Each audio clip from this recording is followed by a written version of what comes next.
So yun, what's up mga master? Welcome sa day 10 sa ato ang OGT. So karon buntag gani kay nag 5S kami diri sa ato ang area. Yes. 5S basta limpyo-limpyo trada. So ni master ang kauban na si Vincent Tuyongan, classmate na ko ni. Ang gibuhat namo ani is mag-install sa differential key of Chevrolet Orlando 4x4. Pero mga master, kanisa na unit is guba ang 4x4 tapos ang client naman is wala budget para ikaili sa bag-o ng differential key. Kaya ang differential key niya master is guba. Di ma-engage ang ang 4x4. Kahi oy, ginaw. Ta. Nagdumaot. So, nganong gitanggal man to na wala man yung budget ang client para kailis, mong gitanggal man siya to si taog balik.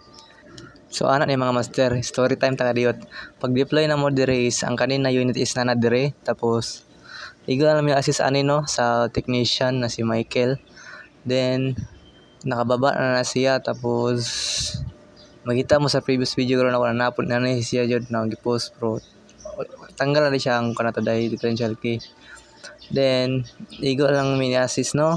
Tapos gipataod na sa mua kay nagngita siya alalay. So kami to mga OGT. So igro jud may taod wala may kabalungan. Nga to de ang kan tabo. Sa automotive industry di mga master bisag ang trabaho nimo is gamay kay siyang trabahon pero malangan ka kay tungod adyo tay atubang na problema ni.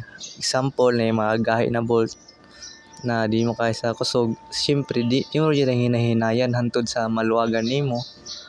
Then napuyo ba na mga diferensya na kita na to na wala nang kita sa gawas pero magkita sa sulod. So imo yun siyang i-repair. Asa ni mga master, kaya ako nagtaod ko ni sa uban bolt sa sa differential case diri sa front right wheel. Front right side wheel niya. Okay, muna siya. Tangan ka na siya master kay need yung patience. Tapos hawi ni siya hawi. Pero dito pwede yung reklamo kay trabaho man na to na.